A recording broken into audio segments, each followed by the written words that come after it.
Senhoras e senhores, boa tarde. Solicitamos a gentileza de transformar para o modo silencioso os aparelhos de telefone celular. Em nome da Presidência da Câmara Municipal de Feira de Santana, iniciamos a 4ª sessão especial desta Casa Legislativa, referente à 2ª etapa do 3º período da 18ª Legislatura, para discutir a proposta de emenda constitucional número 45/2019, que tramita no Congresso Nacional, de autoria do deputado federal Baleia Rossi, MDB São Paulo, e tratar da reforma da legislação tributária vigente, atendendo ao requerimento número 165/2019, de autoria do vereador José Carneiro Rocha. Neste momento, passamos à composição da mesa de honra. Excelentíssimo vereador José Carneiro Rocha, presidente desta Casa Legislativa.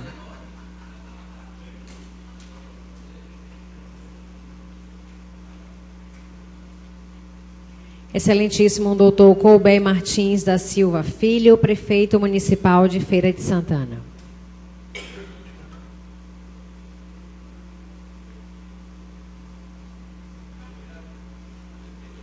Excelentíssimo senhor João Roma, PRB Bahia, deputado federal, relator do projeto.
Senhor José Ronaldo de Carvalho, prefeito municipal de Feira de Santana.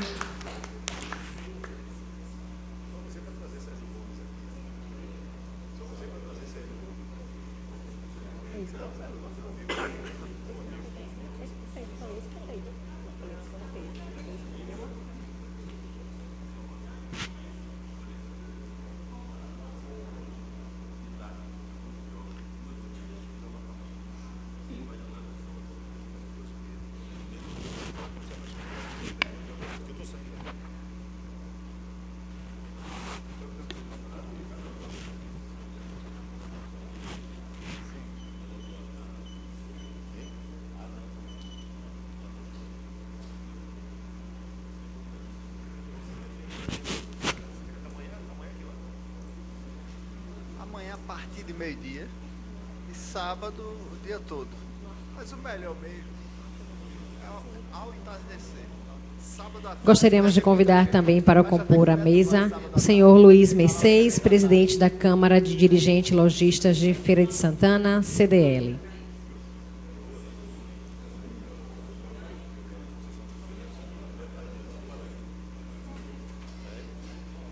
Veja esse negócio.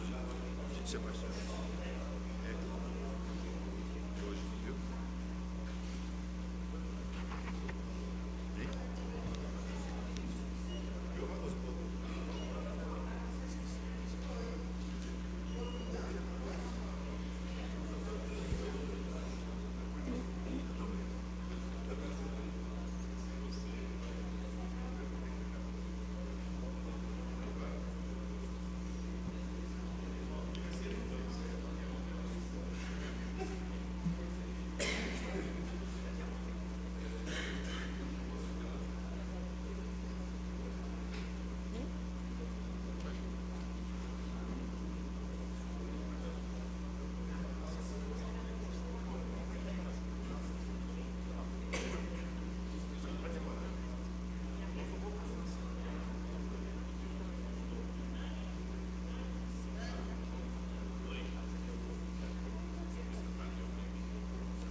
Gostaríamos de convidar para compor o plenário desta Casa Legislativa o senhor Paulo Aquino, secretário municipal de governo, senhor Nau Santana, secretário municipal de Relações Interinstitucionais, doutor Ícaro Ivin, superintendente do PROCON Feira de Santana e ex-procurador desta Casa, doutor Guga Leal, procurador desta Casa Legislativa, senhor Marcelo Alexandrino Souza, presidente da Associação Comercial e Empresarial de Feira de Santana, senhor Silvio Pedra, vice-presidente da Associação Comercial e Empresarial de Feira de Santana, senhora Ana Silmara Rebelo Freitas, gerente do SESC, senhor Geovardes Júnior, vereador da cidade de Ipecaetá, senhor Diego Santana de Oliveira, chefe de gabinete da Secretaria Municipal da Fazenda, senhor Anilton Santana, da Secretaria Municipal da Fazenda,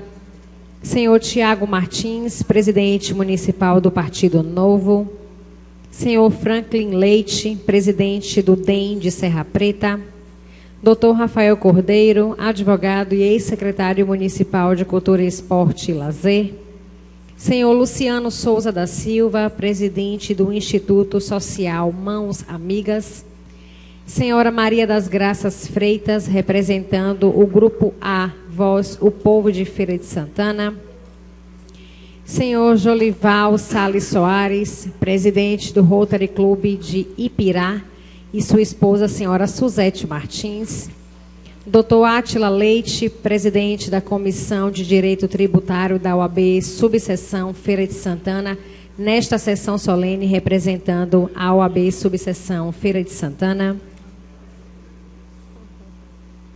Senhor Carlos Medeiros Miranda, empresário do Sal e Brasa.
Gostaríamos de convidar para compor a mesa de honra o doutor Átila Leite, presidente da Comissão de Direito Tributário da OAB Subseção Feira de Santana.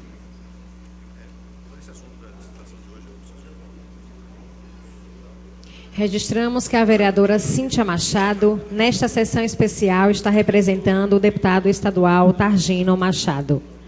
Gostaríamos de registrar a presença nas galerias desta casa do pastor João Alves.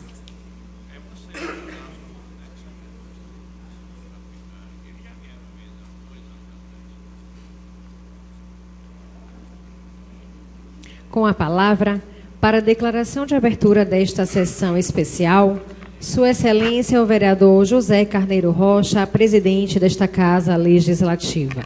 Senhoras e senhores, muito boa tarde. Sob a proteção de Deus e em nome da comunidade, declaro aberta a 4ª sessão especial para discutir a proposta de emenda constitucional número 45/2019, que tramita no Congresso Nacional, de autoria do deputado federal Baleia Rossi, do MDB de São Paulo, e trata da reforma da legislação tributária vigente. Solicito ao vereador Alberto Neri, primeiro vice-presidente desta casa, que assuma a presidência desta sessão especial.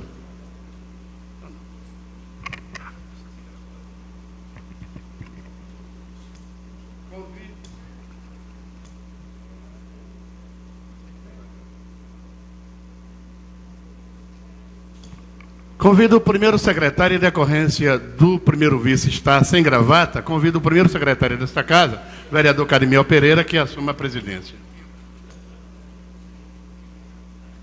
É o regimento da casa.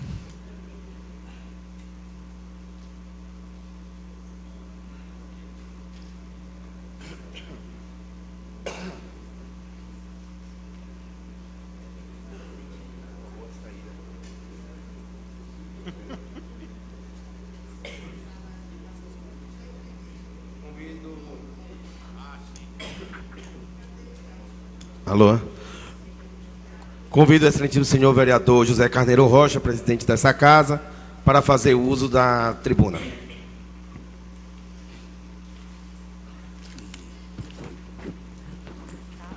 Excelentíssimo senhor presidente desta sessão solene, desta sessão especial, vereador Cadmiel Pereira, excelentíssimo doutor Cobé Martins da Silva Filho, prefeito municipal de Feira de Santana, excelentíssimo senhor João Roma, deputado federal, relator do projeto, excelentíssimo senhor José Ronaldo de Carvalho, ex-prefeito deste município, senhor Luiz Mercedes, presidente da Câmara de Dirigentes Lojistas de Feira de Santana, CDL,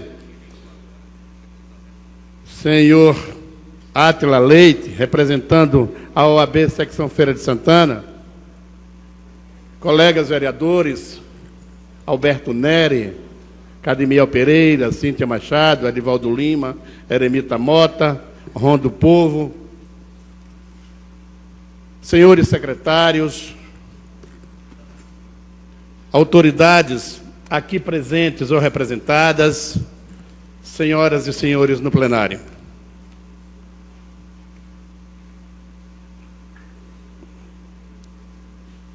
Inicialmente, eu quero agradecer a atenção e disponibilidade do deputado federal João Roma, relator da proposta de emenda constitucional número 45/2019, que tramita no Congresso Nacional, de autoria do deputado federal Baleia Rossi, do MDB de São Paulo, tratando da reforma na legislação tributária vigente. A referida discussão é de extrema importância, haja vista a alteração de uma complexa legislação tributária e sua operacionalização, que finalmente sairá do papel.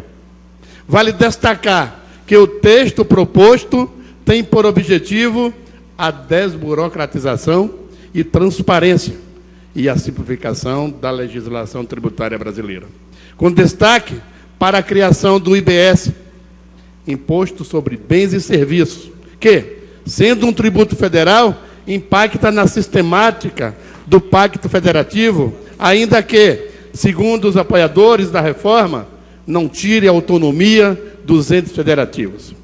Ele centraliza na União a criação de alíquotas de referência, além do controle da arrecadação e distribuição do IBS, tirando dos estados e municípios essa independência no que se refere ao ICMS e ao ISS, o que será um grande avanço para a modernização do sistema tributário, o que gerará crescimento econômico do país.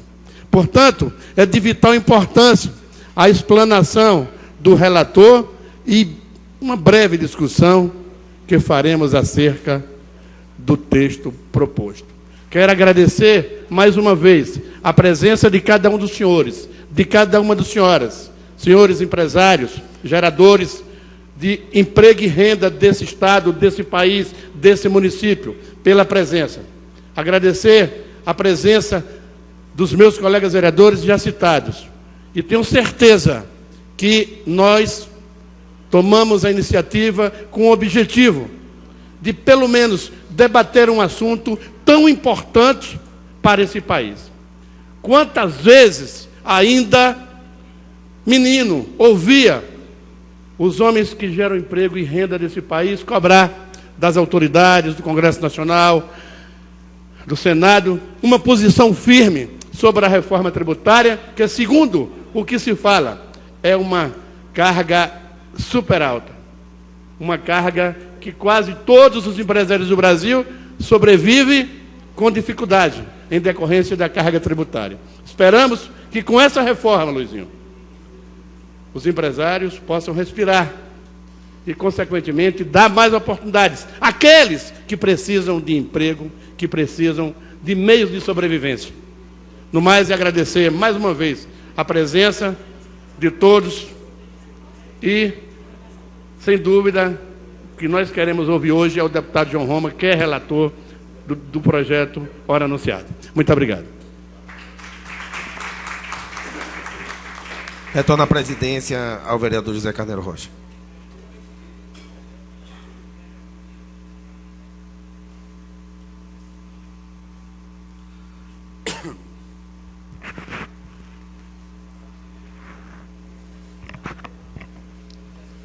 Concedo a palavra ao excelentíssimo senhor João Roma, deputado federal, relator do projeto.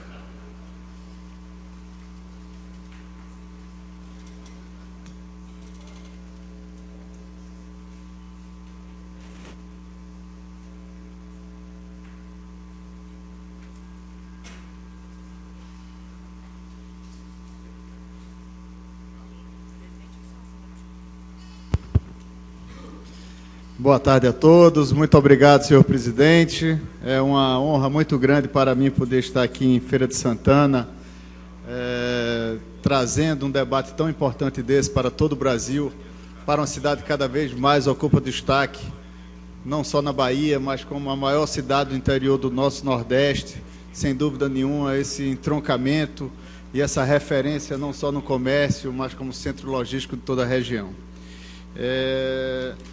Senhor prefeito de Feira de Santana, Colbert Martins, meus cumprimentos e minha permanente atenção por Feira de Santana, especialmente no Congresso Nacional, onde estamos cada vez mais empenhados em poder reverter e ampliar a importância de Feira de Santana no orçamento público federal. Meu caríssimo José Ronaldo de Carvalho, liderança que inspira a muitos aqui em Feira de Santana, mas também inspira pelo Brasil afora. Eu mesmo me sinto cada vez motivado pela sua garra, pela sua tenacidade, mas pelo seu exemplo de civismo, de honradez na vida pública. Meu prezado Cleudson Almeida, procurador-geral do município, prezado Luiz Mercedes, presidente da Câmara de Diretores Lojistas, Feira de Santana, de onde surgiu inicialmente a provocação para que eu aqui estivesse. Meus prezados Paulo Aquino, secretário municipal de governo, amigo há tanto tempo, Nau Santana, doutor Ícaro, superintendente do PROCON, doutor Guga Leal, procurador desta Casa Legislativa, senhor Marcelo Alexandrino, presidente da Associação Comercial de Feira de Santana, e que comigo também esteve lá em Brasília, junto ao ministro da Infraestrutura, solicitando providências para destravar assuntos históricos de suma importância para o desenvolvimento da cidade de Feira de Santana, prezado Silvio Pedra, vice-presidente da Associação Comercial, senhora Ana Silmara Rebelo, senhor Geovardi Júnior, meu querido amigo, vereador de Ipicaetá, que me honra com sua presença, Diego Santana, chefe de gabinete da Secretaria Municipal de Fazenda, senhor Anilton Santana, da Secretaria Municipal de Fazenda, senhor Tiago Martins, presidente municipal do Partido Novo, está aqui presente. Tenho tido grandes debates, inclusive com Alex Fontaine, que é do Partido Novo e também participa da comissão especial ao meu lado. Meu querido amigo, futuro prefeito de Serra Preta, Franklin Martins, Franklin Leite, que aqui está presente, doutor Rafael Cordeiro, ex-secretário de Cultura, Esporte e Lazer, Luciano, meu querido amigo, presidente do Instituto Social Mãos Amigas, Luciano Souza Silva, Senhora Maria das Graças Freitas Silva, representando o Grupo Voz do Povo de Feira de Santana, meu prezado amigo, doutor Jolival Soares, que aqui me honra também com sua presença, ao lado da sua queridíssima esposa Suzete Martins, irmã do nosso amigo Luiz Carlos, ex-prefeito de Ipirá, que cada vez mais me mostra não só os caminhos para uma vida saudável, mas também pela inspiradora presença sempre marcante, defendendo a nossa natureza. Meus queridos vereadores de Feira de Santana aqui presentes, certo? Vejo aqui Ron do Povo, vejo aqui Cíntia Machada, representando o meu amigo, deputado estadual Tagino Machado, vereador Cadamiel, não tenho a nominata aqui dos demais vereadores presentes, mas sintam-se todos cumprimentados. Prezados amigos e amigas que hoje à tarde aqui se encontram na Câmara Municipal de Feira de Santana. Eu tive muita satisfação de poder ser o relator da PEC 45, chamada PEC da Reforma Tributária, na CCJ, que é a comissão mais importante da Câmara dos Deputados, uma vez que ela analisa a constitucionalidade de todas as medidas legislativas.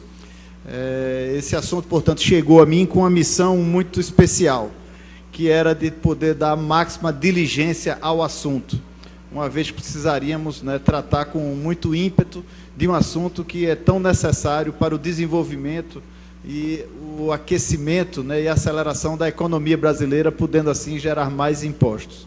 E graças a Deus tive muita eficácia nessa missão, uma vez que, apresentado meu relatório, em 48 horas conseguimos a sua aprovação. E entre os pilares dessa reforma tributária, um ponto foi crucial para que realmente ela fosse inicialmente tida como constitucional, que era justamente o respeito ao Pacto Federativo e a autonomia dos entes, municípios, estados e União, deixando para que cada um defina a alíquota que lhe cabe daquela cota parte dos impostos que estão sendo singularizados em apenas um. O âmago dessa PEC 45 é justamente a transformação de 5 impostos existentes atualmente em apenas um. Ela junta o PIS, COFINS, o PASEP, o ICMS, que é o maior imposto em arrecadação nominal hoje no Brasil, e o ISS, que é um imposto de predominância municipal, em apenas um imposto chamado IBS, Imposto sobre Bens e Serviços. Mas em cada um desses itens, em cada uma dessas unidades federativas, nós temos sim autonomia para que ela possa fixar suas alíquotas. Com base nisso, você tem, portanto, uma tripartição imediata desse imposto, que apesar de ser único, ele não é um imposto que vai pertencer ao município, ao Estado, ao governo federal, mas sim ele vai compartilhar, certo, com cada um dos itens onde ele for arrecadado. A grande mudança nessa simplificação tributária se dá em mudar a estrutura de arrecadação do Estado brasileiro, que antes se dava através da cadeia de produção do produto, para transferir isso no momento em que há o consumo do determinado item. Por exemplo, o Estado de São Paulo, que é um estado produtor, diferente de muitos outros estados que nós nordestinos conhecemos muito bem, que apesar de ter uma certa produção, é classificado como estado consumidor, porque consome muito mais do que produz. O Estado de São Paulo, portanto, ele já começa atualmente destacando os impostos já na produção de vários itens. E daí, sucessivamente, outros impostos vão pendurando naquele determinado item de consumo, para ao final chegar o custo desse imposto embutido e mascarado para o consumidor final. Com o IBS, nós buscamos o que há de atual hoje e o que é praticado praticamente em todos os países europeus, certo? Dentro da maioria dos países que têm uma economia mais fluida hoje em dia, que é chamado lá de IVA, Imposto sobre Valor Agregado. Essa mudança, portanto, mexe basicamente até na nossa cidadania, pois o cidadão, quando for adquirir um item, qual seja, ele vai ter ali destacado o valor que está pagando do imposto.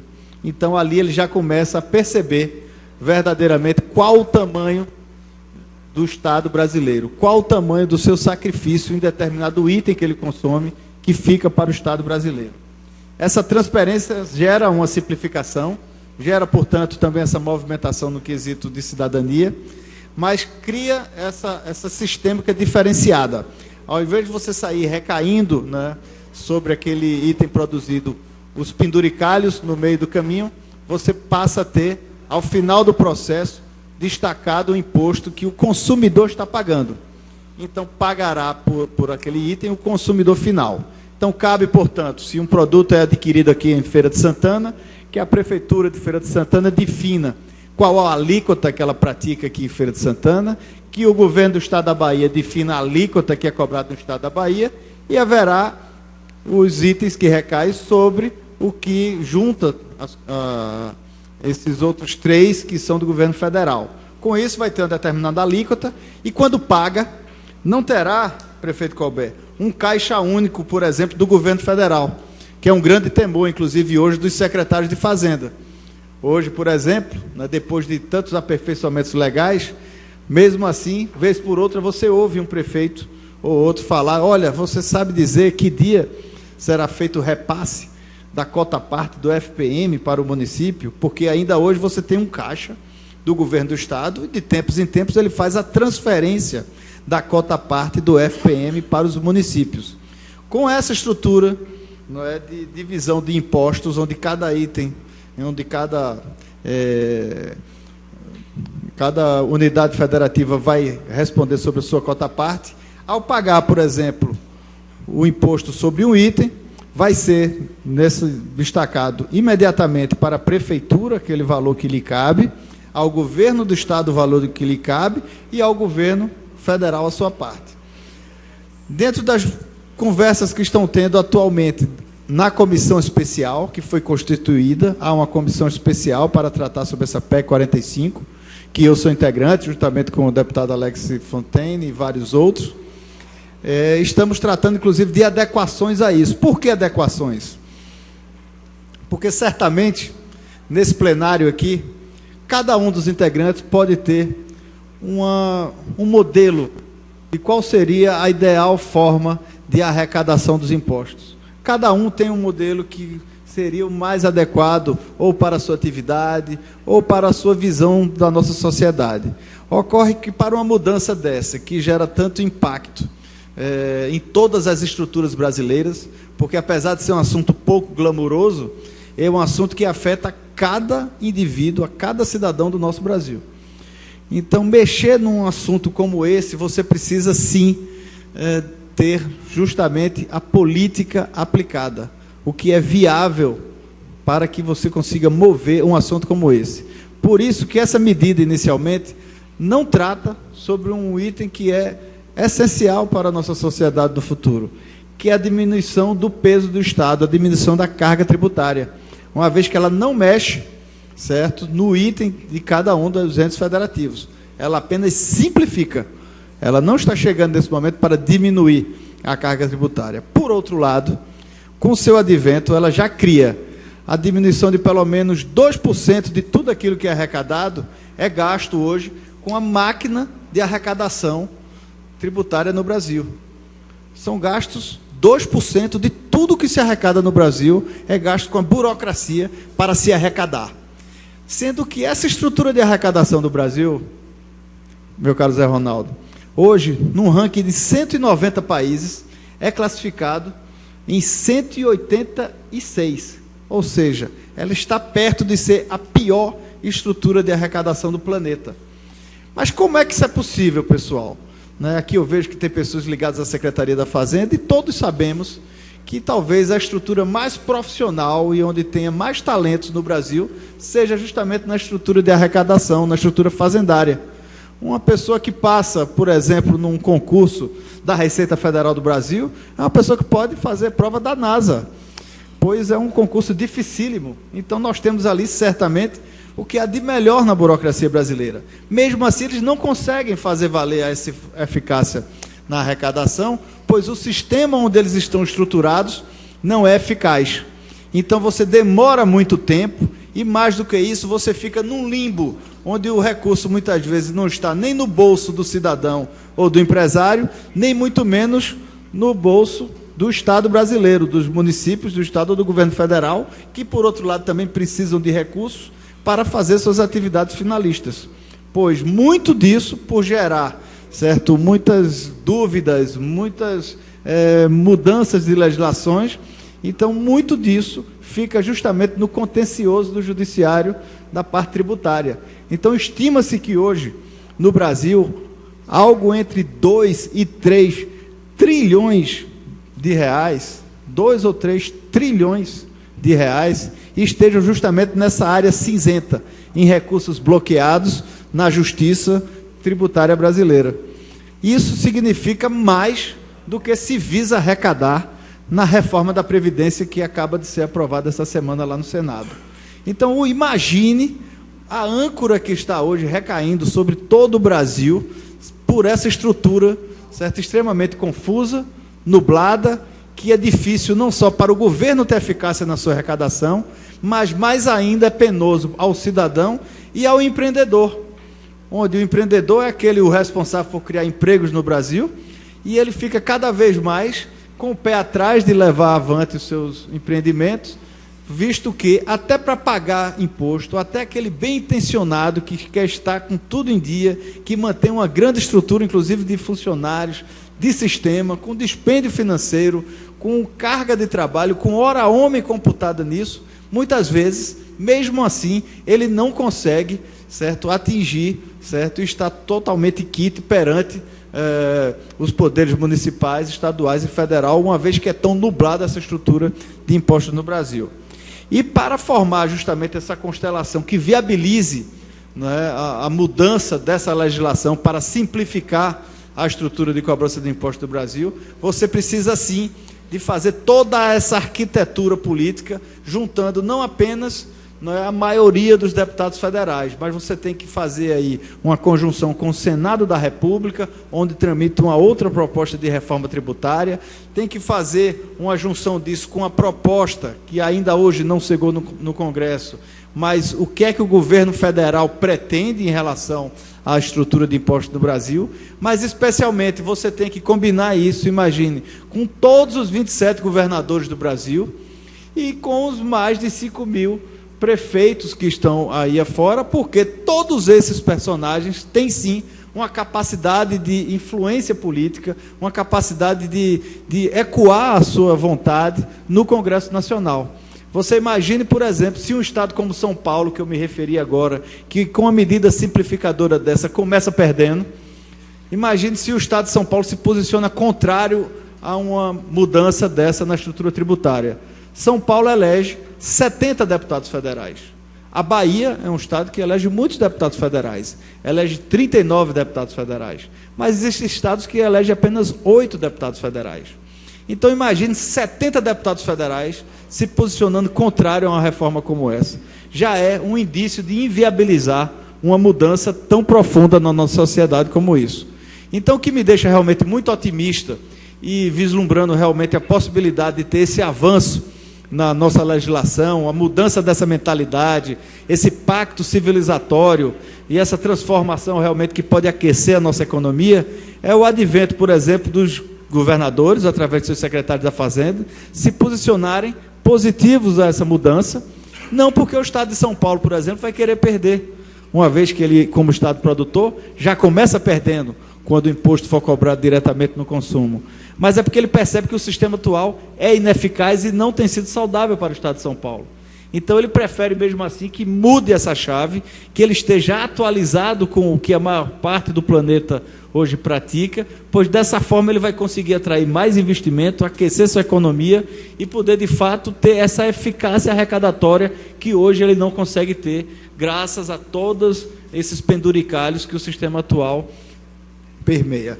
Essa semana também tivemos com o presidente da Confederação Nacional dos Municípios, que está também muito engajado, querendo realmente avançar cada vez mais, uma vez que para os municípios isso pode ser, inclusive, de uma importância muito maior, porque existem municípios menores no Brasil que, inclusive, não conseguem estruturar uma estrutura fazendária naquele município. Eles não conseguem, muitas vezes, se modernizar, estar atualizados em relação a isso, e, às vezes, tem uma economia também muito precária. Então, uma vez que você consegue simplificar isso e unir isso um só imposto, esse município conseguirá, portanto, aproveitar as outras estruturas, tanto do Estado quanto do governo federal, para ter também eficácia na sua arrecadação. Então, são várias nuances como essas que podem possibilitar realmente uma grande mudança no paradigma atual dos investimentos no Brasil, do comércio, né, dos serviços, especialmente do aquecimento da nossa economia e da geração de emprego. Estima-se que com essa simplificação, apenas com essa simplificação na estrutura tributária brasileira, nós podemos ter um crescimento do nosso PIB de mais de 10% nos próximos 10 anos, sem considerar outros itens, outras vocações que o nosso Brasil tem e outros destravamentos da nossa economia. Mas, exclusivamente, com a simplificação da estrutura do imposto, teríamos um incremento de mais de 10% do nosso PIB. Isso significa, meus amigos, maior geração de emprego, isso significa, certamente, na queda do valor de vários itens de consumo, uma vez que você atingindo uma escala maior, isso pode se refletir justamente para o consumidor. Isso interfere também, certo, numa estrutura mais saudável e de segurança jurídica para o empreendedor no Brasil, uma vez que cada vez mais, imaginem, uma empresa como o Walmart, que é uma grande empresa americana na parte do varejo, ela se instalou no Brasil, e o Walmart simplesmente levantou a bandeira do Brasil e foi embora do Brasil. Imagine o Walmart, que é uma empresa que tudo que procura no planeta é justamente mercado consumidor, coisa que o Brasil tem de sobra. E mesmo assim o Walmart foi embora, desistiu de operar no Brasil. Como é possível isso? Porque justamente o representante do Walmart do Brasil não conseguiu explicar para seus acionistas qual era o passivo do Walmart no Brasil. Ele não conseguia encontrar essa resposta. Justamente por quê? Porque não há segurança jurídica no Brasil. Você não consegue explicar. Você não tem pontos objetivos que consiga convencer, especialmente um acionista, a colocar o seu recurso a um menor valor para produzir naquele país.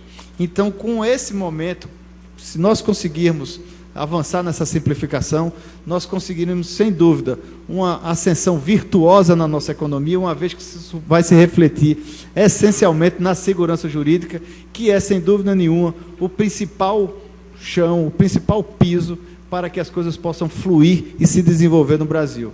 Então, são quesitos como esses que animam a todos. Claro que existem muitas questões em relação à reforma tributária, e eu aqui, presidente, me coloco também à disposição para perguntas e dúvidas daqueles que tiverem interesse, porque é claro que uma vez que você simplifica ao ponto de deixar homogêneo para todos os setores da economia, a mesma alíquota, por exemplo, isso hoje cria, certo, um grande frenesi em cada um dos setores.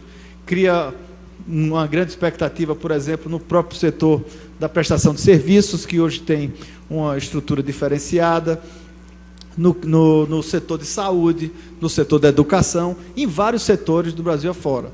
É natural que nós temos que buscar harmonizar todos os interesses, porque não se pode também buscar abrir frestas, certo? Uma vez que nós, nesse viés latino-americano brasileiro, nós buscamos cada vez mais buscar as exceções, mas nós temos que, dessa vez, buscar algo que realmente contemple o Brasil enquanto nação e que seja cada vez mais homogêneo. Existem questões outras, como, por exemplo, a questão do desenvolvimento regional.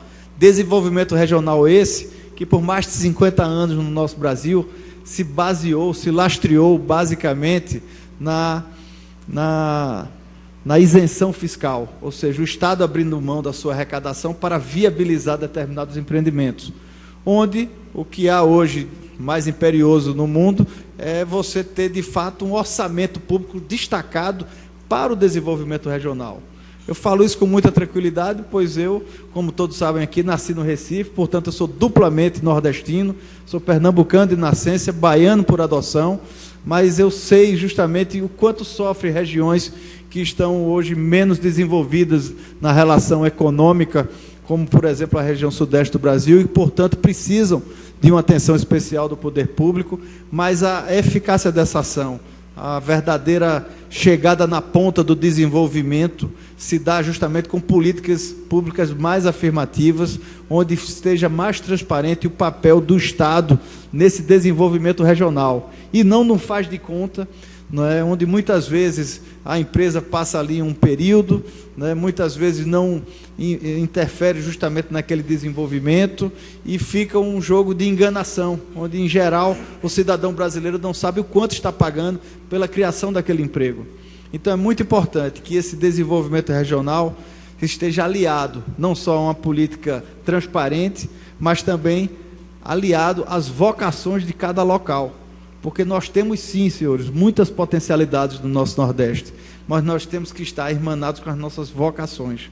Porque hoje as disputas não se dão mais entre um estado ou outro aqui do Nordeste, ou entre estados do Nordeste e São Paulo, mas se dá entre o Brasil e o restante do mundo. Se nós não conseguirmos realmente avançar nessa estrutura, superar, né, esse peso da estrutura de arrecadação do Estado brasileiro nos ombros do cidadão e dos empreendedores, se nós não conseguirmos, né, de forma muito transparente, diminuir o custo do Brasil e dar uma resposta realmente de produtividade, de Brasil enquanto nação, nós teremos momentos cada vez mais difíceis para se inserir nesse contexto global. Então é muito importante que nessa mudança de paradigmas tecnológicos, de informação, de comunicação, mas basicamente, né, mostrando para a população todas as outras formas, né, que nós temos na economia. Imagine que eu me recordo com 6 anos de idade, na casa do meu avô, os adultos conversavam que era necessário que houvesse uma reforma tributária, e diziam, se não tiver uma reforma tributária agora, o Brasil vai parar. Já se passaram aí 40 anos. O Brasil necessariamente não parou, porque não tem como dar um stop no Brasil como esse, mas nós sim marchamos a passos muito mais lentos do que em outros momentos. E isso se reflete especialmente no mais pobre, que precisa de um emprego, e ele não vai conseguir esse emprego através do município, do estado ou do governo federal, porque esses já mostraram que não terão soluções para isso. E a solução para esse cidadão que mais precisa é justamente o aquecimento da nossa economia, é uma estrutura pujante do nosso empresariado, é que a atividade econômica esteja mais forte. Desse período todo, não havia, inclusive, telefone móvel. Hoje todo mundo tem um smartphone no bolso, não é? Todo mundo tramita e faz suas transações, muitas vezes pela internet, não é? E como é que o poder público transita em relação a isso? Geralmente muito atrasado em relação ao que o mundo oferece de opções para o cidadão. Então nós precisamos sim fazer a mudança dessa estrutura, desse sistema de relação entre o Estado e o cidadão, porque esse sistema já está atualizado para a economia do futuro. Isso faz que o Estado tenha muito mais abrangência, eficácia, portanto, na sua ação, e sem dúvida nenhuma vai ser um passo fundamental para o avanço do Brasil, para que a gente possa, mais uma vez, poder voltar a ter orgulho do nosso Brasil e poder superar as nossas dificuldades com o nosso suor, de forma altiva, de forma honrada. Muito obrigado a todos, eu fico à disposição.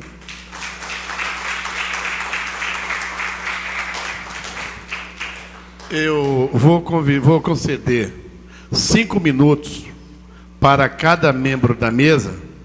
Enquanto isso, eu solicito do cerimonial que inscreva, por favor, as autoridades, os vereadores dessa casa e convidados para quem quiser fazer o uso da palavra por 3 minutos, logo após a fala dos membros da mesa.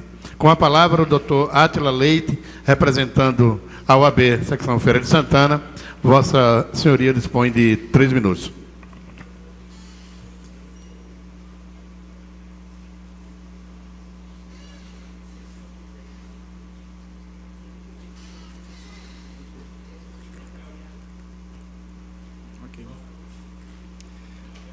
Excelentíssimo senhor presidente da Câmara Municipal, José Rocha Carneiro, excelentíssimo senhor João Roma, deputado federal, excelentíssimo senhor José Ronaldo de Carvalho, ex-prefeito do município de Feira de Santana, senhor Luiz Mercedes, presidente da Câmara Dirigente Logística de Feira de Santana CDL, boa tarde a todos, boa tarde a todas. Uma satisfação muito grande nessa tarde, nos reunirmos aqui para discutir sobre a reforma tributária. Eu sou um jovem de 33 anos de idade, professor, advogado, militante da área do direito tributário. E durante esses quase 60 anos que o CTN está em vigor, durante todo esse período temos observado que o texto que o professor Ives Gandra, em um dos seus livros, já colocara dizendo que o brasileiro ele não gosta de pagar tributo, e ele responde dizendo que o brasileiro não gosta de pagar tributo justamente por causa da alta carga tributária que a tem. Isso, hoje, nós podemos dizer, é um momento ímpar na nossa história do nosso Brasil. E alguns pontos são importantes para a gente começar a pensar sobre isso, porque se somos um dos países pioneiros que temos uma grande carga tributária, o professor Ives Gandra vai dizer que é justamente por falta da ausência do retorno que faz com que o brasileiro não goste de pagar os seus impostos. Mas eu não atribuo isto a esta responsabilidade. Eu enumerei aqui alguns problemas, e já que tenho 5 minutos, eu enumerei aqui alguns problemas que nós podemos pensar. Por que o brasileiro não gosta de pagar os seus impostos? Ou por que nós temos esse grande problema na nossa carga tributária? Primeiro, é porque ele é complexo. Ele é complexo. Ele traz um desequilíbrio entre a União, os estados e os municípios. E um grande outro fator é a falta de transparência. O consumidor não faz prevalecer aquilo que está no Código de Defesa do Consumidor, no seu artigo 6º, que diz que ao consumidor é dado o direito básico de conhecer os tributos daquele produto que assim ele o compra. E o nosso CTN atual, ele não dá esta equivalência, esse poder para que isso possa ser normatizado. Mas, quando nós sentamos para discutir essa reforma tributária, a unificação desses 5 impostos, isso é algo inovador, e algo que já acontece em alguns países de todo o mundo. E é por isso que nós temos a seguinte ideia de que não adianta as empresas elas serem competitivas da porta da fábrica para dentro, se o Estado não faz o seu papel da porta da fábrica para fora. E para que o Estado, e para que o empresário possa gerar mais emprego e possa difundir o crescimento econômico dessa nação, o Brasil precisa tomar essa iniciativa pungente e brilhante que estamos vivendo nesse momento. E que bom que estou aqui para viver esse momento, e parabenizo ao deputado João Roma por ser relator dessa proposta e ser um dos que estão pregando e dialogando com os secretários da Fazenda, com os governadores, com os prefeitos, com todas as autoridades, para que possamos fazer com que isso que eu acabei de dizer, que para o Brasil crescer precisa trabalhar aqui da porta da fábrica para fora, tenhamos não emaranhado de leis e normativos e decretos sobre a ordem tributária, mas sim uma lei transparente e que traga segurança jurídica para o seu povo e para o empresariado. Muito obrigado. Deus abençoe.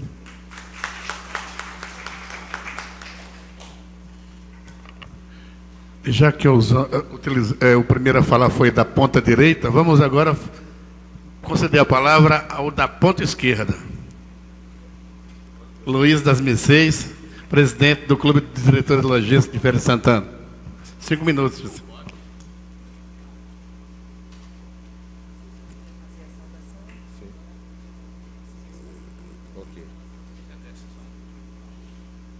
Excelentíssimo vereador José Carneiro, presidente da Câmara, meu amigo, excelentíssimo João Roma, que nos recebeu em Brasília, junto com o Colbert, quando estivemos lá com o ministro da Infraestrutura, e nos acompanhou, foi cordial, foi preciso, nos ajudou muito na nossa missão.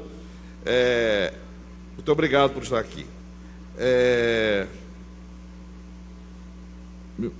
Excelentíssimo senhor José Ronaldo, ex-prefeito de Feira de Santana, doutor Átila, presidente da OAB, da OAB, Seção Feira de Santana, representante.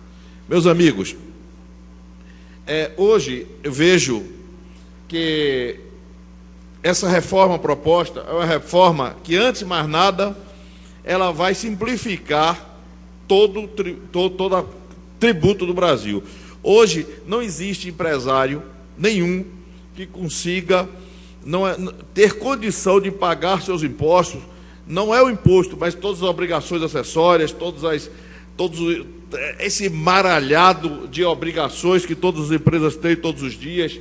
e tem que ter contador, tem que ter técnico de tudo. Assim, a cada dia se torna mais difícil ser empreendedor no Brasil. O que nosso amigo, o deputado João, falou do Walmart é uma verdade.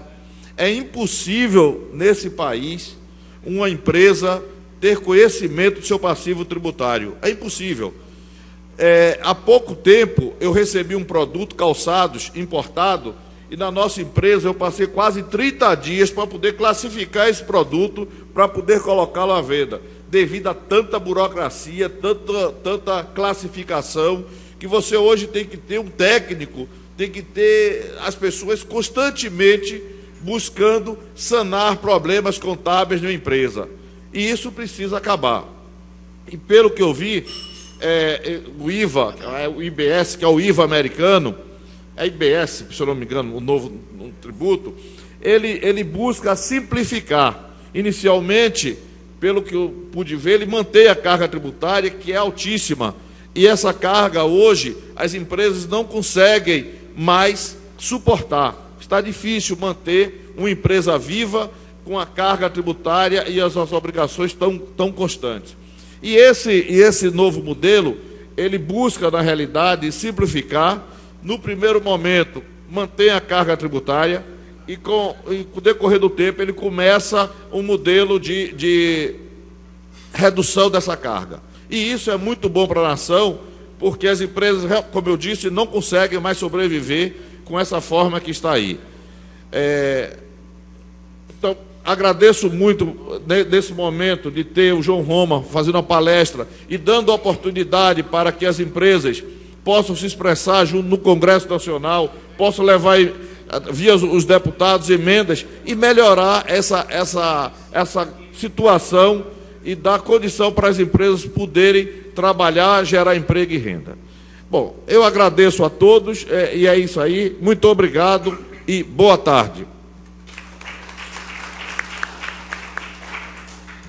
Concedo a palavra ao ex-prefeito desta cidade, José Ronaldo de Carvalho.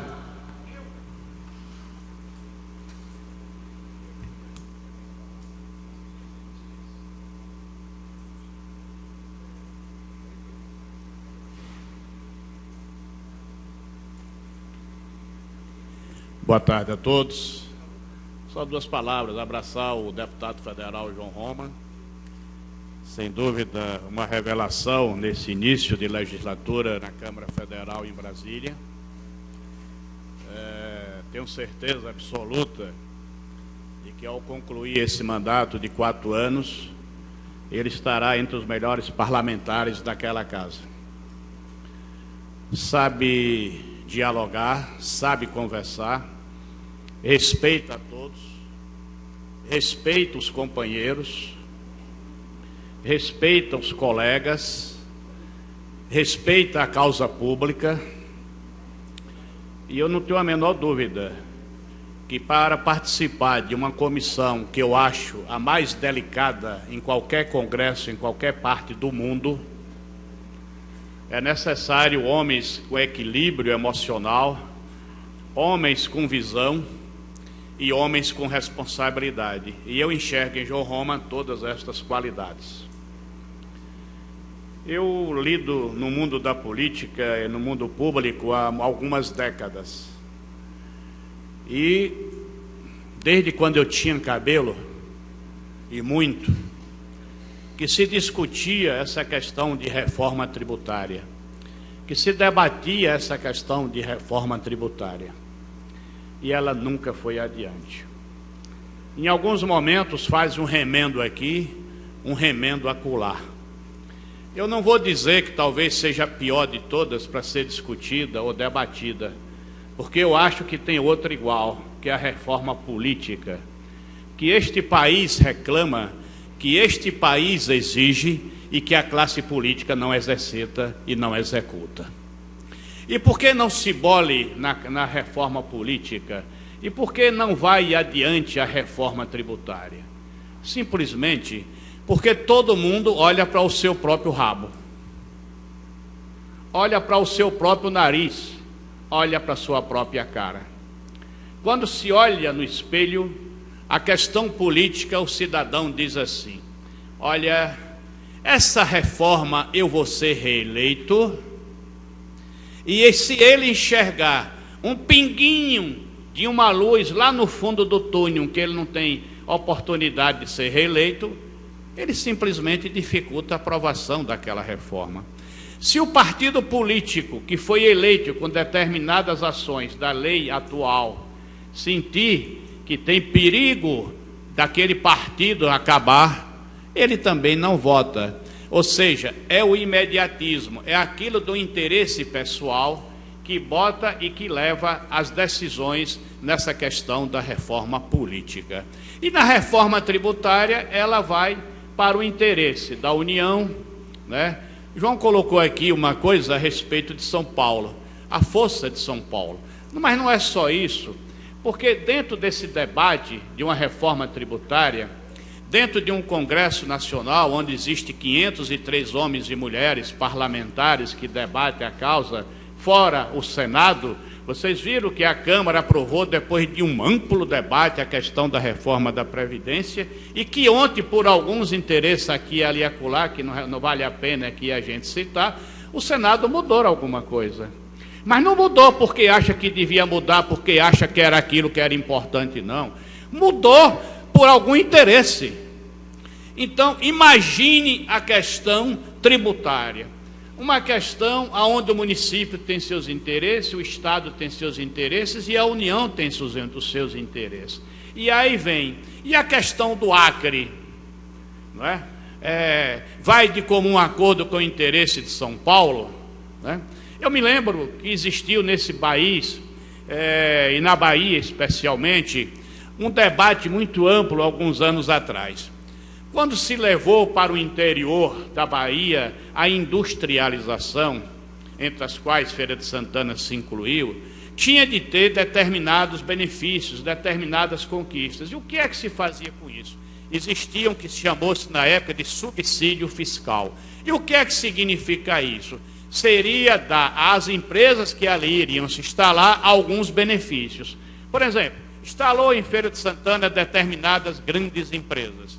Então, para se instalar no Centro Industrial do Subaé, em Feira de Santana, deu-se a estas empresas um benefício. Um benefício, por exemplo, o ICMS, você vai pagar menos, vai pagar assim durante tantos anos, né? O terreno para a implantação da indústria no município, ela vai por um preço simbólico para aquela empresa, para poder ela vir. E para isso, houve uma guerra entre o Paraná, a Bahia, Pernambuco, Ceará, né, e tantos outros estados. E São Paulo sempre ficou contra isso. Por quê? Porque grande parte dessas indústrias estava em São Paulo ou estava no Rio Grande do Sul. Muitas dessas indústrias do Rio Grande do Sul, especialmente do polo calçadistas, vieram para a Bahia. E vieram por quê? Porque aqui tiveram benefícios, aqui tiveram conquistas. Muitas delas estão em atividade, gerando emprego e gerando renda. O Luizinho sabe muito bem disso. Outras não são mais daquela pujança que tinha, mas não era por causa disso, era pela própria dinâmica do comércio, é pela própria dinâmica, não é, que existe dentro do mundo empresarial, dentro do mundo comercial, aonde o mundo globalizado, determinados produtos que é feito lá na China, né, lá na Indonésia, lá não sei aonde, chega no Brasil com um preço mais barato do que o que é praticado aqui no Brasil. Eu vou citar aqui um exemplo extremamente simples. Alguns anos atrás, 10 anos, 12 anos atrás, eu fui procurado por uma pessoa que eu conheço, chamado seu Antônio, do município de Retirolândia.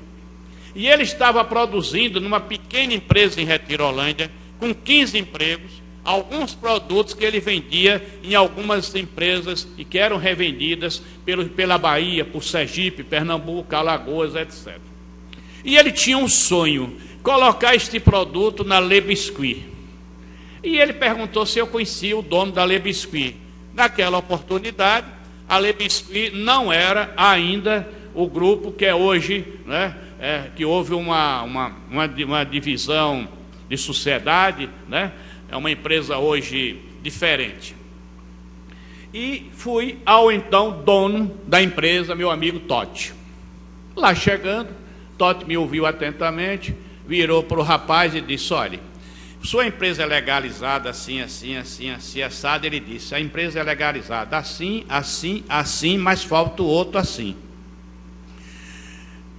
Sua empresa, para a gente vender, precisa que tenha, tudo hoje com aquele negócio de barra, né, que bota por precinho, tchuco para o código de barra. Sua empresa faz isso? Ele disse: não. Mas veja bem, doutor, se o senhor me falar que vai botar meu produto aqui, eu vou fazer tudo isso. O senhor me diga aí, minha empresa tem isso, tem isso, tem isso, tem isso. O que é que está faltando? Diga aí que eu vou providenciar, porque eu tenho um sonho de botar o meu produto na Le Biscuit. Totti, com toda boa vontade, né? Aí pegou, escreveu no papel: falta isso, isso. Doutor, dentro de 30 dias eu estou com isso pronto. Aí correu para fazer e fez. Aí nós voltamos lá. Aí Totti disse: agora veja bem, quanto é seu preço?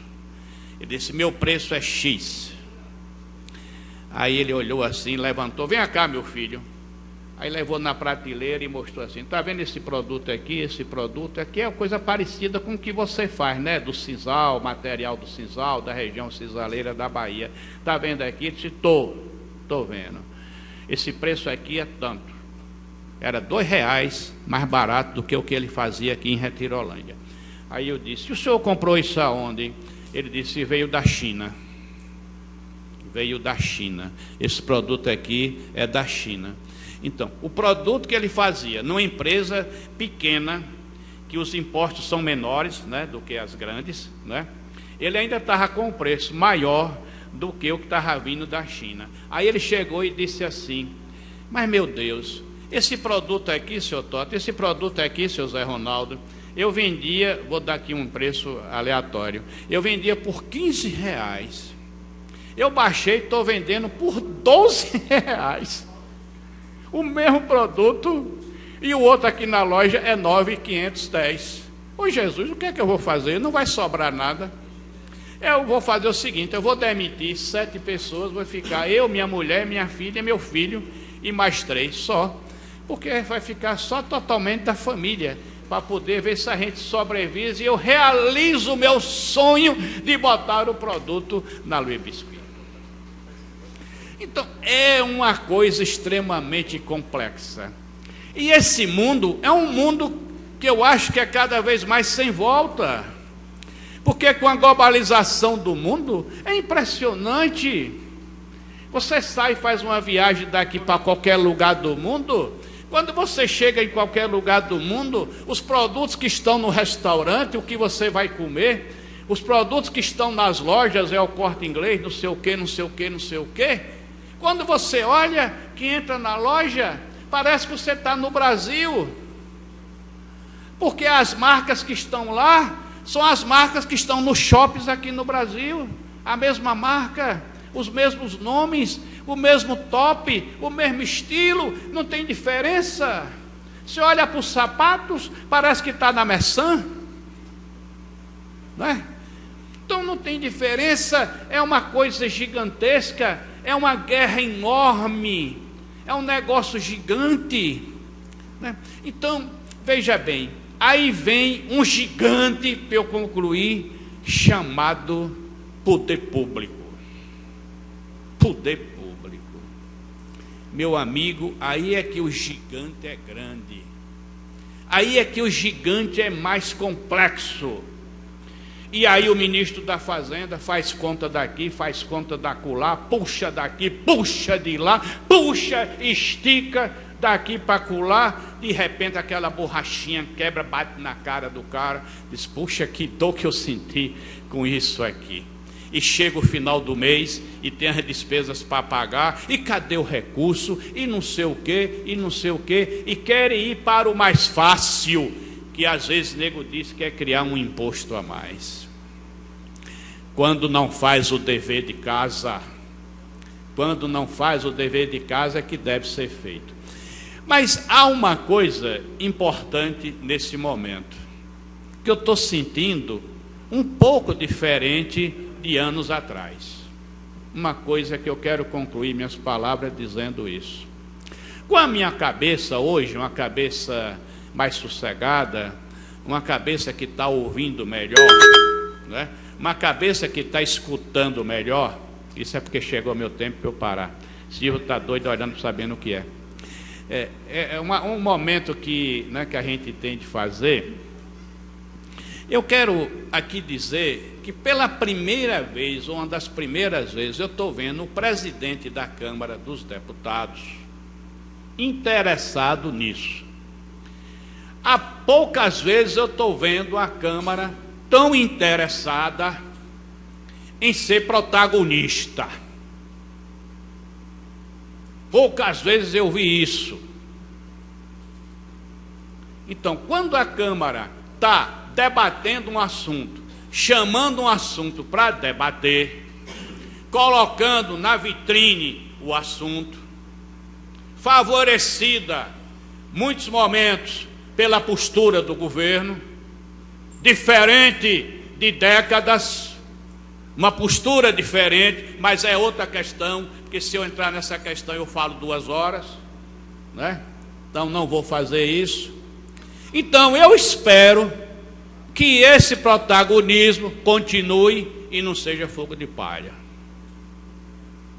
Se esse protagonismo continuar, se esse debate continuar, eu posso acreditar em alguma mudança, em alguma transformação. Agora, essa mudança e transformação não poderá ser contra os menores. Esta mudança e transformação não poderá ser a favor dos tubarões. Eu estou falando tubarão, é São Paulo e outros vizinhos, como um estado poderoso do Rio, quebrado na cepa por culpa dos homens públicos. E não se pode pagar a dívida por culpa dessas pessoas, cortando no sangue dos menores. Então, meu caro deputado, amigo João Roma, isto é um assunto extremamente complexo, e Vossa Excelência sabe disso muito bem. Um assunto que até horas que você vai falar lá em determinados lugares, você vai ter de saber como vai falar, por mais que esteja na sua cabeça ou no seu coração. Porque para levar adiante as vitórias e as conquistas, a gente tem de saber o que está na cabeça e no coração dos outros. Porque senão a gente não consegue chegar e obter as vitórias.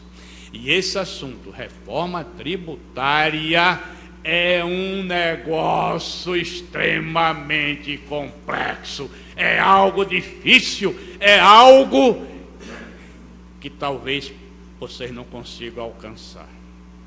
Não é simplesmente saber se o ICMS está alto ou se está baixo, não é não, é muito mais, muito mais. Pode olhar na hora que você fala uma palavrinha, o Dória chia de lá em São Paulo. Na hora que você fala uma palavrinha que vai bulir no calcanhar de alguém de Pernambuco, o Pernambuco chia, ou o Piauí, ou etc, etc, etc. Então é muito complexo. Mas a vida é para isso, é para enfrentar os desafios. E quando um cidadão é eleito, ele é eleito para enfrentar desafios. Então, eu entendo que o deputado João Roma, e a minha presença aqui, neste momento, eu tenho ido muito pouco a movimento, é porque eu acredito no deputado João Roma. Eu acredito em João Roma. E sei que ele faz um trabalho à altura e quer fazer à altura.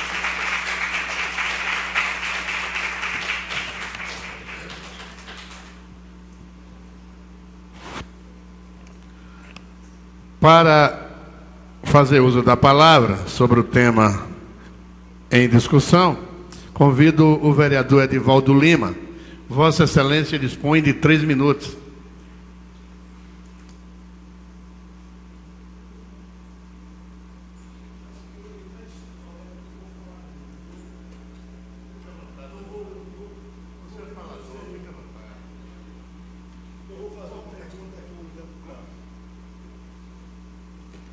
Boa tarde, senhores e senhoras. Senhor presidente, Em seu nome eu cumprimento toda a mesa, mas vou me dirigir aqui uma pergunta ao deputado João Roma, relator lá no Congresso Nacional da área tributária. Deputado, eu perguntaria a Vossa Excelência se no seu relatório se tem ou vai entrar algum imposto, porque a população brasileira já não suporta mais impostos. As empresas estão quebrando. E eu perguntaria a Vossa Excelência, tem no seu relatório ou vai entrar no seu relatório aumento de imposto? De antemão, deixa eu fazer uma defesa aqui. O nosso presidente da República, é contra, mas é um Congresso e ele deixou muito transparente agora para esta legislatura no Congresso Nacional, Câmara Federal e Senado Federal, que trabalhe em pró do povo brasileiro. E pode, dentre de tantos pares que o senhor tem no Congresso Nacional, pode nascer alguém lá com o coração voltado para colocar mais imposto para o povo brasileiro e que nós não precisamos mais de imposto. Eu gostaria que a Vossa Excelência pudesse responder.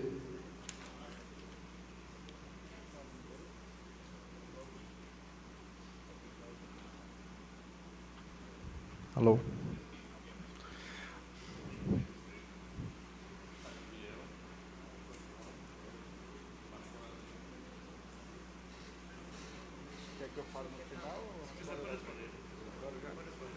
Muito obrigado, meu caro vereador Edivaldo Lima.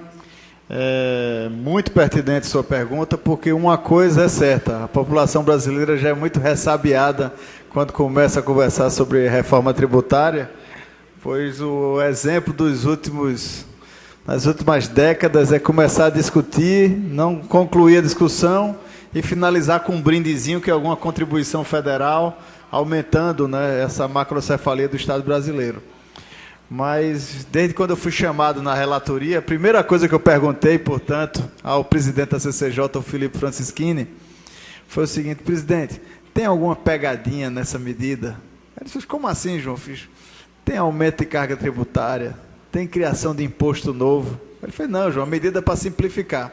Não, visa justamente você apenas simplificar, não mexe em alíquota tributária. Eu fiz: não, aí tudo bem, porque a vida toda eu sempre defendi a diminuição da carga tributária. E esse que é a primeira emenda que eu apresentei nessa medida, foi justamente um gatilho. Você é mais ou menos da minha idade, lembra da época do gatilho, né? Quando a inflação disparava e tinha o gatilho para justamente corrigir os salários, né? O preço das coisas. Eu sugeri na reforma tributária um gatilho ao avesso, porque, de acordo com os estudos, deve haver um aumento da arrecadação do Estado. Então, eu coloquei uma coisa que eu considero muito justa, que é o seguinte: uma vez o Estado ampliando a sua arrecadação, ou seja, se arrecada 100 esse ano, no próximo ano arrecada 110 com essa inovação tributária, certo? Uma parte desses 10 que aumentou na sua arrecadação será revertido para a diminuição da alíquota do imposto criado agora, que você está simplificando, mas você está sumindo com 5 impostos, mas está deixando um lá, que vai ter uma alíquota definida. Então, o que eu estou sugerindo é o seguinte: uma vez que você teve um desempenho melhor na sua arrecadação, você no ano seguinte, ou seja, não há argumento para dúvida, no ano seguinte você diminui aquela alíquota já na lei da criação do imposto. Então, isso é muito importante colocar isso, porque toda hora, certo, surge solução mágica, surge uma varinha de condão, surge alguém que tem uma solução que vai harmonizar tudo. Mas, geralmente, essa solução tem um detalhezinho embaixo que as pessoas esquecem de comentar, que é o que o cidadão vai pagar a conta no final. Vai pagar a conta no final porque o produto vai ficar mais caro, porque vai ter alguma coisa embutida naquilo ali. Então, não existe mágica. Não vai sair, ou seja, o governo vai querer arrecadar mais. Então, vai sair do bolso do cidadão, essa é a verdade. E por isso que eu acho que já agora, nesse início de legislatura, você já teve tanto bate-cabeça em relação à questão tributária.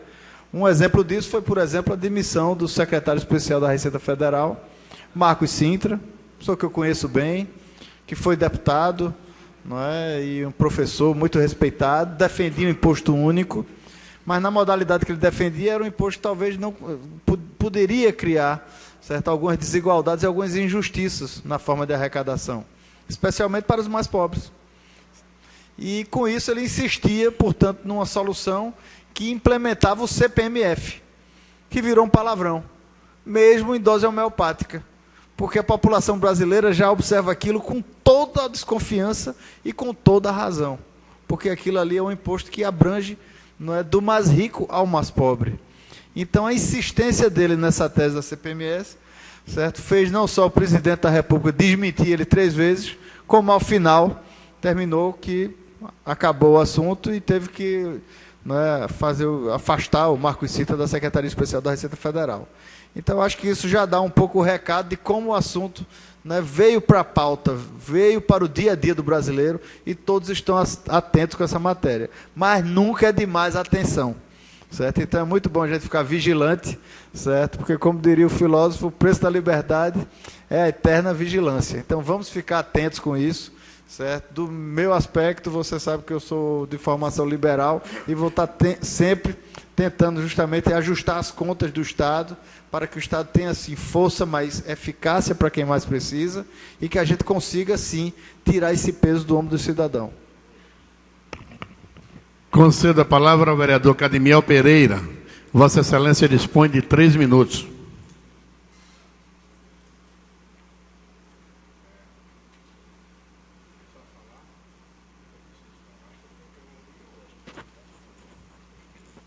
Senhor presidente, na pessoa do deputado João Roma Neto, gostaria de saudar todos os presentes para diminuir o tempo de fala e na presença do ex-prefeito José Ronaldo de Carvalho, saudar todos os convidados. Deputado, recentemente nós entendemos que o Brasil tem, eu acho que de um critério desigual, a questão do imposto de renda de pessoa física, porque é referente ao imposto de renda de pessoa jurídica, eu acredito que o imposto de renda de pessoa física é desigual para ainda um cidadão que ganha um salário mínimo pagar um imposto de renda tão alto. Há uma proposta de também ajuste de imposto de renda para o cidadão na questão da pessoa física? Uma pergunta.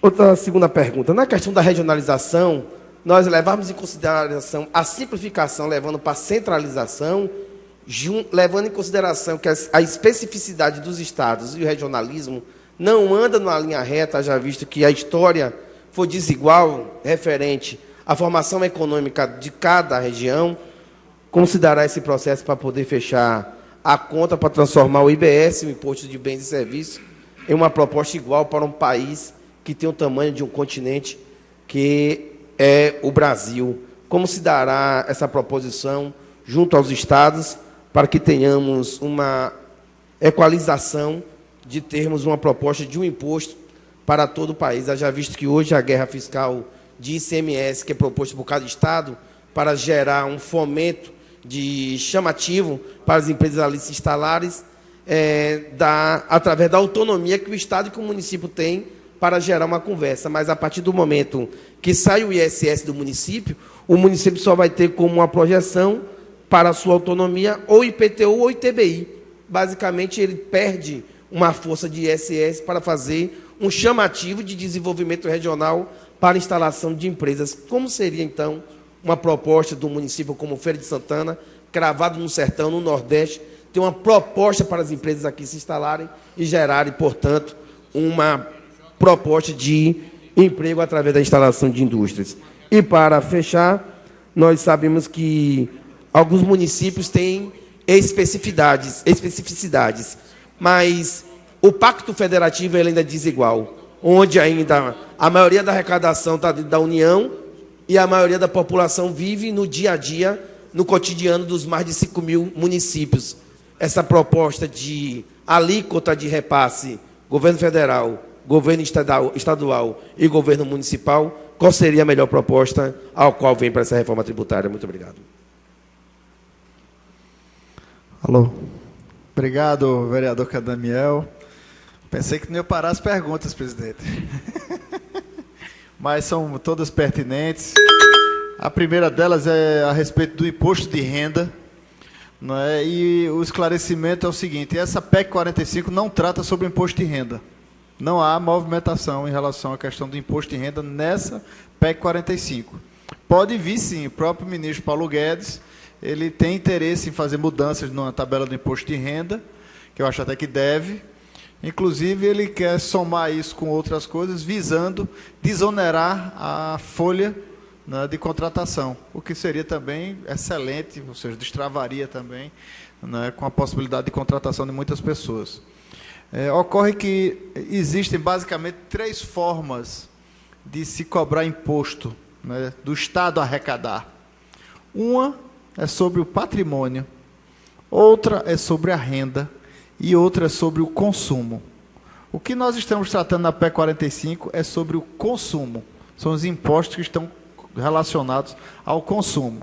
Portanto, nós não estamos tratando de matéria de imposto sobre patrimônio, muitos deles, em geral, ligados diretamente às prefeituras, como, por exemplo, o IPTU, é um imposto patrimonial. Não estamos tratando também sobre a renda. Essa é tratada por quem? Justamente pela tabelinha do imposto de renda que existe aqui no Brasil. Em outros países, de forma diferenciada. Sobre o imposto de renda, é muito importante que você tenha uma forma fluida e cada vez justa socialmente, porque isso é que o governo tem que falar, isso é que o Estado brasileiro tem que transmitir na sua estrutura de arrecadação, porque ele tem que impor ali uma justiça fiscal. Essa palavra que é tão propagada. Certo? Dentro disso, muito se questiona, por exemplo, os impostos das grandes fortunas, certo? E de setores, né, que digamos, movimentam muito recurso. E aí vai sempre embutido nisso um perigo, porque as grandes fortunas, diferente de nós mortais que estamos aqui, certo? Elas têm, na verdade, características próprias. Então, por exemplo, o seu Zé, o seu João, que mora num determinado local, que recebe lá o seu salário mínimo, ele muitas vezes não consegue sair dali e morar no outro local. Já a grande fortuna, certo? Que hoje em dia, na maioria dos países, tem lá uma plaquinha, né? Vem aqui, vem investir no meu país, aqui você será bem tratado. A grande fortuna, ela justamente quer a baixa taxação. E geralmente, quando você aperta a grande fortuna, ela rapidamente, não deixa nem para o dia seguinte, talvez na mesma hora, porque hoje você com transferência você já faz isso, ela já migra para uma outra posição de investimento. Então, com isso, você termina que você faz uma evasão de muitos investimentos em determinados países, se apertar demais a dose. Então, é muito importante que a gente consiga ir adequando essa questão da tabela de imposto de renda, mas com muito cuidado, não é?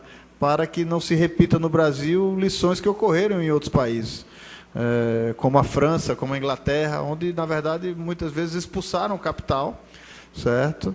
E muitos desses foram para os Estados Unidos, né, para outros países em desenvolvimento, porque a taxação começou a ficar forte naquele local. Então, é muito importante, inclusive num país como o nosso, um país, né, que depende, muitas vezes, de uma equação financeira para colocar projetos de desenvolvimento de pé, né, a gente tem que tomar muito cuidado com a dose das coisas, porque, eu repito, segurança jurídica cada vez mais é uma palavra imperiosa no mundo todo. E se a gente não conseguir transmitir isso adequadamente, termina que a gente expulsa, né, um capital que, bem investido, é muito saudável para a nossa população. O outro quesito que você falou foi justamente sobre a questão do desenvolvimento regional. Como fazer para atrair uma empresa, uma vez que você não vai poder mais fazer aquela atratividade através da isenção fiscal. E é justamente esse modelo que nós temos que, de alguma forma, encontrar uma alternativa para o Brasil. É óbvio, isso não pode se dar do dia para a noite, pessoal. Tanto a implantação da PEC 45 prevê um período de 10 anos para a sua implantação. 2 anos de teste com 8 anos de transição. E é natural que há 50 anos que o Brasil utiliza essa modalidade de isenção fiscal, não pode ser do dia para a noite que a gente simplesmente vai parar de dispor disso. Mas não deixa de ser uma bengala, não deixa de ser um artifício. E cada vez mais, como muito bem relatou o prefeito Zé Ronaldo, certo? A economia é muito cruel. certo? Porque as coisas se revelam através da economia de mercado, que é isso. Até quando se refere à China, que é um país, por exemplo, comunista, ela impera também no globo terrestre através da pura, né, economia de mercado, né, induzindo ali, inclusive, produtos muito abaixo do que se produz em determinados locais. Muitos você produz aqui do lado de casa, o produto sai lá da China, atravessa o mundo todo, chega aqui, paga o imposto de importação e ainda sai mais barato do que o produto que você está ali ao seu lado. Então, esse quesito de desenvolvimento, a gente tem que buscar cada vez mais a vocação e a forma legítima de fazer esse desenvolvimento regional do que a bengala, ou seja, do que o artifício. Né? Uma vez que, por exemplo, estados como Goiás, ele utilizou muito a isenção fiscal, só que com o desenvolvimento também vem outras coisas, como crescimento populacional, demandas da estrutura do Estado, como serviço de educação, de saúde, de infraestrutura.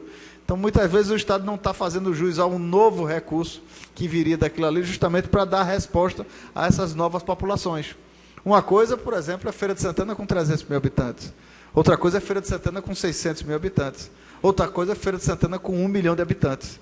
Naturalmente, ou seja, a capacidade de resposta dessa prefeitura precisa estar adequada à dimensão da sua população. Então, como fazer isso, Cadmiel? Cada vez mais no planeta Terra, as coisas precisam estar claras. Tem um ditado britânico que diz: contas claras, amizade duradoura. Então, vamos a um caso que todos aqui conhecem muito bem, que é o caso da Ford na Bahia. A Ford na Bahia foi um grande feito, né? Veio aqui para desenvolver o Estado, gerar muitos empregos, mas ela tem uma margem aí de mais de 90% de isenção fiscal. Ou seja, a arrecadação dela é pouco para o Estado. Por outro lado, se o Estado brasileiro não mudar, a Ford já mudou. Porque a própria Ford, que para todos nós, certo, simboliza justamente uma empresa produtora de veículos, é o que nós achamos, que a Ford é o quê? Ela fabrica veículos, correto? A Ford diz que não, que ela não é mais uma fabricante de veículos. Ela se autodenomina hoje como uma empresa em solução de mobilidade. Então, se a própria Ford está mudando a forma de pensar, não vai ser um penduricalho fiscal que vai segurar a produção da Ford em nenhum lugar. Só um exemplo, ela produz em Chicago um veículo chamado Mustang. Esse veículo é produzido lá em Chicago, pega um trem daqueles enormes dos Estados Unidos, lá com 150 vagões, viaja, ele vai em velocidade lenta, passa quase 18 dias viajando nos Estados Unidos, chega lá no entreposto, no Porto de Louisiana, nos Estados Unidos, uma outra operação logística delicada, coloca no navio, vem, chega aqui na Bahia de Todos os Santos, vai lá ao Porto de Aratu, pátio da Ford, aqui na Bahia. Outra operação logística delicada, desembarca lá o Mustang. O custo de colocar esse Mustang numa cegonha, entregar ele lá em Campinas, em São Paulo, é mais caro do que ele vir de Chicago e chegar aqui no Porto de Aratu. Ou seja, o que é que eu quero dizer com isso? Que se não for, não é, vocação, não é, da empresa fazer aquele produto naquele local, não vai ser um artifício que vai mais segurar essa empresa. Porque se for o caso, ela vai para Chicago, vai para Singapura ou por onde for, e ela vai, de toda forma, estar com a sua carteira de clientes, mas ela não vai se nortear, certo, por um penduricalho da nossa estrutura complexa e tributária brasileira. Então é importante que a gente tenha essa visão, porque cada vez mais a gente vai ter que saber agir, certo, com as nossas potencialidades. E quais são as armas, portanto? Primeiro, é a igualdade de competitividade no sentido tributário, uma vez que todos estão cobrando a mesma coisa. O segundo é que a gente garanta realmente, dentro dessa estrutura, na formação da lei, que esse Fundo de Desenvolvimento Regional não só tenha um tamanho equivalente ao que foi praticado por todo esse período de isenção, mas que também que ele seja, certo, com um rito realmente eficaz, para que não seja apenas um fundo que está lá, como muitas vezes se desenha vários desses fundos, certo? E que o assunto não chegue na ponta. Porque a forma de atrair a empresa será como? Através de outros mecanismos, onde você vai provar para a empresa que é muito mais vantajoso estar, por exemplo, em Feira de Santana, que tem uma localização estratégica, que tem a infraestrutura estabelecida, certo? Que vai ter o mercado consumidor na porta de casa, certo? Que faz parte de um entroncamento, onde une a 116 com a 101, e com todas essas potencialidades aí vai se dar o convencimento através da vocação daquele local. Então, essa forma, claro, repito, não se dará do dia para a noite. Até porque existe uma diferença muito grande entre a proposta clara que está na mente dos ideólogos e do que funciona no momento, como aquela tecnologia aplicada, como é que isso se dá realmente na ponta. Então, muitos têm receio que as empresas simplesmente levantem acampamento e a gente fique exclusivamente um Estado consumidor, como é o caso de Manaus.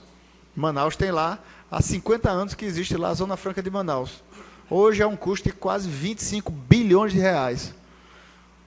Óbvio, tem algumas pessoas que trabalham na Zona Franca de Manaus. Talvez o emprego mais caro do mundo. Como você vai fazer isso? Vai simplesmente desmontar a Zona Franca de Manaus? Não pode ser por aí. Mas, por outro lado, talvez não seja a vocação de Manaus montar motocicleta e televisão. Talvez seja melhor pegar esses 25 bilhões e investir nas coisas que são realmente vocacionadas do Estado, as infraestruturas que são carentes, certo? O centro de pesquisa, a biotecnologia, turismo e entretenimento, que gera talvez 5 vezes mais emprego do que a estrutura produtiva que está lá montada nos galpões da Zona Franca. Então, são essas outras visões que a gente precisa realmente começar a abordar no Estado brasileiro, porque sem isso vai ser muito difícil a gente realmente poder ter um enfrentamento do Brasil, dentro desse cenário global. Concedo a palavra ao pastor João. Vossa Senhoria dispõe de 3 minutos.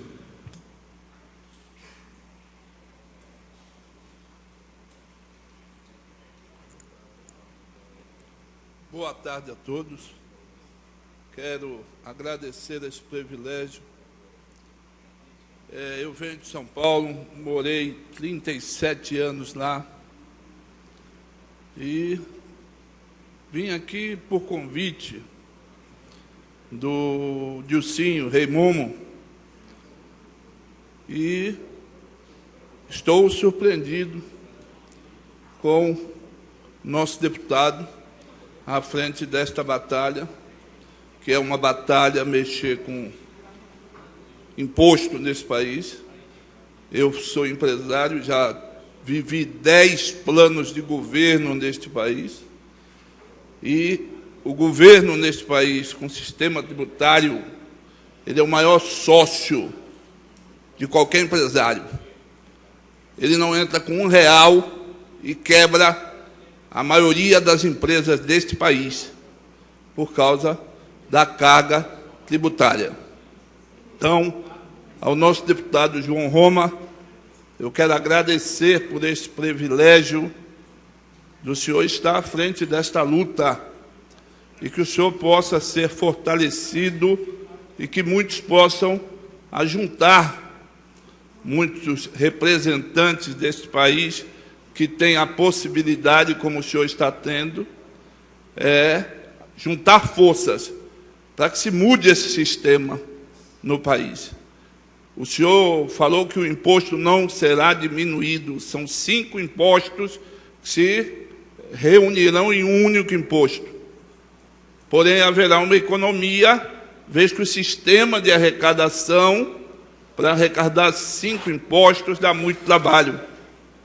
Então, arrecadando um imposto só, fica mais fácil. Economiza nessa logística de arrecadação.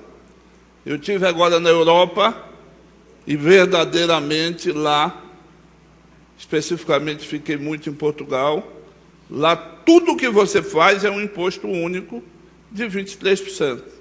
Toda operação, todo negócio, toda empresa que você abre, juntamente com o sistema tributário que precisa ser mudado nesse país, precisa mudar a burocracia que eu sempre falo para as pessoas. Que a burocracia do país impede que o país caminhe e a carga tributária impede verdadeiramente o crescimento, o desenvolvimento, o emprego. É tudo em função de carga tributária. Então, eu queria deixar uma pergunta ao deputado João Roma, como cidadão, como pastor evangélico, dirijo o Ministério Evangélico Casa do Povo de Deus, já estou encerrando, e eu queria perguntar ao senhor deputado, quantos estão nesta batalha com o senhor e se há verdadeiramente algo mais a ser feito para os outros impostos, não só para esse. Já existe um movimento nesse sentido para outros impostos. Eu agradeço a todos em nome de Jesus. Muito obrigado. Existe, sim, um movimento muito grande, não só de parlamentares, mas da sociedade brasileira de uma forma geral. Exemplo disso foi a eleição do ano passado, onde a população deu um recado de ruptura. A população estava já encharcada, certo, com o peso do Estado, com a forma pouco perene do Estado, um Estado muito voltado para si mesmo. Então, o avanço dessas reformas, especialmente desse tamanho, desse peso do Estado na arrecadação, se dará inversamente proporcional ao tamanho do Estado. Ou seja, para diminuir a arrecadação do Estado brasileiro, precisa que o Estado também diminua suas despesas, que ele consiga ajustar, certo, tudo aquilo que ele gasta.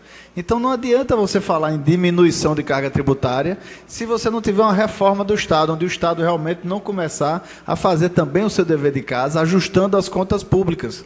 Porque se você tem um Estado gastador, você ou vai ter a arrecadação que supra isso, ou você vai estar pegando justamente amarras na nossa estrutura econômica. Aí você vai ter taxa de juro alto, o Estado pegando recursos. Então, o avanço disso, ou seja, nas outras matérias tributárias, se dá justamente ao ponto que o Estado consiga ampliar sua base de arrecadação, mas ter também o seu dever de casa feito, diminuir a questão toda em relação a isso.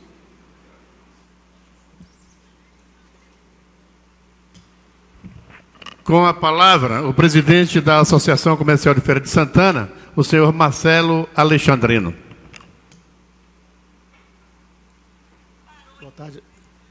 Boa tarde a todos. Meu amigo Zé Carneiro, presidente da sessão, que cumprimento toda a mesa, todos os presentes. Queria só fazer uma colocação para o nosso amigo deputado João Roma, e uma pergunta. Não precisa aqui estar repetindo a importância dessa reforma tributária, que na verdade não é reforma, como o João colocou, ela é uma simplificação de impostos, e tão necessário para a simplificação das empresas. Nós temos um custo hoje muito alto de preparar toda a documentação para recolher esses impostos.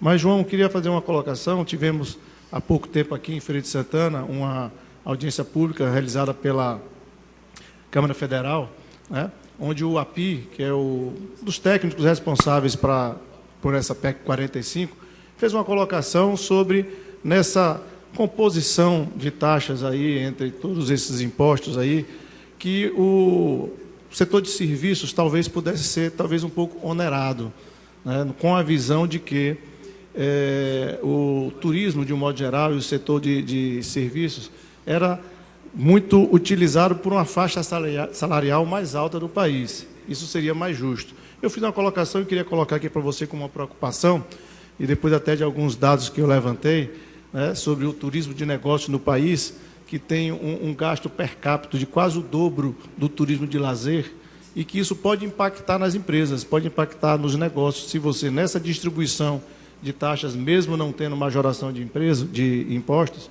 isso pode impactar no turismo de negócio, que é muito importante para o país. Falo aqui especialmente até para a Feira de Santana. Isso pode impactar significativamente no aumento de custo das empresas. Então, faço essa colocação, você como membro da comissão, eu gostaria que você estivesse atento a esse ponto. E uma questão também que tivemos em Brasília, e muito bem recebido por você, tivemos também com o ex-deputado Benito Gama, e o ex-deputado não acredita que essa PEC passe ainda este ano. Então, eu deixo essa pergunta para você, se você acredita que nós vamos ter a aprovação da PEC 45 para o ano de 2019 e, consequentemente, a gente começar essa implantação em 2020. Eu quero também parabenizar aí a colocação do nosso amigo ex-prefeito Zé Ronaldo Carvalho, quando ele fala, tem a coragem, com o gestor público de muitos anos, de falar do tamanho que é o Estado brasileiro. E na visita que nós fizemos a Brasília também, mais uma vez eu tenho que colocar isso, fiquei estarrecido, João, com o número de funcionários que a Câmara Federal tem. Isso é só um exemplo do tamanho do Estado brasileiro. Me foi colocado lá que a Câmara Federal tem 30 mil funcionários. Eu não sei quantas cidades baianas têm mais de 30 mil habitantes. E a Câmara Federal tem 30 mil funcionários. Então, Zé Ronaldo, acho que não só a reforma tributária, a reforma política é importante, como a reforma administrativa é importante. Muito obrigado. Eu quero registrar a presença aqui na galeria desta casa do presidente do Sindicato dos Servidores Públicos desse município, Hamilton Ramos, bem como do secretário de Desenvolvimento Econômico, Antônio Carlos Borges Júnior, dentre outras pessoas ilustres. Eu quero agradecer a presença do vereador Alberto Neri, do vereador Cadmiel Pereira, da vereadora Cíntia Machado, do vereador Edivaldo Lima, Eremita Mota, do vereador Rô do Povo. Agradecer principalmente a presença de cada um dos senhores, de cada uma das senhoras. Mais uma vez, agradecer ao deputado João Roma pela disponibilidade de vir fazer essa brilhante palestra e declaro, portanto, encerrada a presente sessão especial, convidando a todos que assinem a ata de